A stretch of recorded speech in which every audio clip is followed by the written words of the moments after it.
Welcome to the Thursday edition of the Premier League Zone. Now, my name is Leye Aduluju, and I'm joined by Bode Bruno, Gideon Keshi, and Anthony Ajulo. And of course, we are here to give you all you need to know about the English Premier League. Matches from yesterday, we saw some cracking encounters. Aston Villa 3, Leeds United 3. We also saw Southampton go to the Tottenham Hotspur Stadium to beat their host by 3-2. And Mancity are now 12 points clear of the log of the rest of the table after beating Brentford by 2-0. We'll review the action from last night and look ahead to what's to come. Today, Liverpool can cut the gap between themselves and City to 9 points when they play Leicester City. Arsenal also have a difficult trip to the Molineux as they face Wolverhampton Wanderers. So welcome again. Pretty loaded package on the Premier League Zone.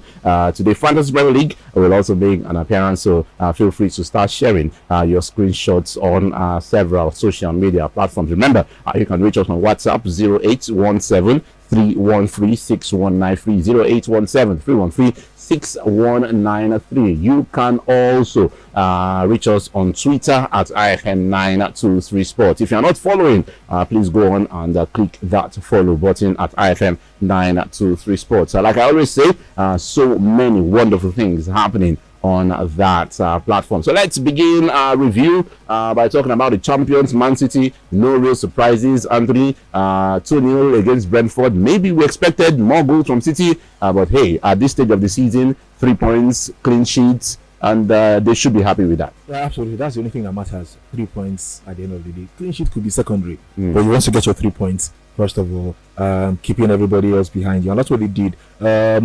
They could have scored more. Maybe they could have scored more. I thought they were the better side all through. Brentford, they were only limited to 2 attempts on target all through that game. 1 in the first half. I think they had none in the first half, actually, if I'm not mistaken. And then they had the 2 in the second half. That's how dominant City were in that game. And of course, Riyad Mahrez, 8 games in 7 matches, scored in 7 straight games for City. Definitely a man in form. Sadly, could not bring it to Algeria. I was going to say, where did the form go during the Africa Cup of Nations? He was busy missing penalties left, right, and centre in Cameroon. Because he was in good form before the AFCON, and then he's showing that form after the AFCON because he scored 2 goals in the FA Cup at the weekend. But apparently, things just didn't click for him in Cameroon. But hey, Pep Guardiola will be happy that he hasn't lost any of his good form. But kudos to City, keeping Liverpool at bay. The onus is now on Liverpool to crank up the pressure with a win today against Leicester City. And we will talk about that Liverpool match very shortly. But let's just continue the conversation from yesterday's match. It's Tottenham Hotspur, Bode Bruno, the classic case of game in hand don't necessarily mean points on the board. You know, we've been stressing this for a long time. It's good to see that, I have 3 more games to play. I've played 20 games. Manchester United have played 23 games. But you still have to go on the pitch and win those matches. Unfortunately, Spurs could not get the job done against Southampton. 2 goals. Tottenham Hotspur scored 3 goals. Southampton scored a big dent on Tottenham's ambition of breaking into the top 4. Yeah, a dent, but again, they still have a couple of games as well. No, seriously. Games, if you haven't played those games, then don't count it. I think that's a lesson. That's a lesson from yesterday. Don't count the games if you haven't played them. You look at the fact that Spurs playing at home, that they should have at least dominated this one, but at the end of the day, it was a case of the away side, taking control of things. And I love the way Southampton play at the top sides this season. They are so fearless, and again, that guy in the heart of the defense, Salisu, ensured that it made life very difficult for the likes of Harry Kane and Son as well. So for the Tottenham manager, it's in a case of the players are not good enough. They brought in a couple of players during the transfer window. Not much impact, if you ask me, but again, they still have time to settle into the Premier League and ensure that they get going. For Southampton, full value for the win, and if they had gotten a draw in that particular game, it would have at least would have looked at that game and felt I feel that they feel they could have actually gotten a win, but overall, Southampton salute to them. All right, and good one for Southampton, a bad one for Tottenham Hotspur. The game of the night, arguably, was the one at Villa Park. What a match it was. Gideon Keshi, 3-3 between Aston Villa and Leeds United. I think we kind of expected this, given the philosophies of the two managers. They like to play on the front foot, and they delivered the Premier League Classic yesterday at Villa Park. Exactly. I mean, it was a 6-goal thriller, and kudos to Felipe Coutinho. Really, he's just found his shooting boots again. It's just really amazing to see the way the player is slowly reinventing his image in the world of football and also in the Premier League. And also kudos to the young man Jacob Ramsey, the Villa Academy product, who just seems to really be making his way in that team. I'm sure Steven Gerrard would have been disappointed on the night because his side haven't gone 3-1 up. Exactly. I mean, they just really had that game where they wanted it with a brilliant performance, but then again the defense just capitulated very easily, and which is a poor thing because I mean they went with their established centre back pairing of Enrique Conta and Tyrone Mings, but then again it wasn't that day on for them. Aston Villa close to Leeds, really performances back to back, but then again salvaging that point yesterday would be a way to give them a sort of confidence booster ahead of their recent their fixtures to come, because they don't have a good set of fixtures in the coming days, but it's a good one. Like you mentioned, it was a fantastic game on the night, and what more can we say about that? Yeah, brilliant game between Aston Villa and Leeds United. Let's quickly move on to today's matches, and a couple of matches standard actually. Liverpool against Leicester.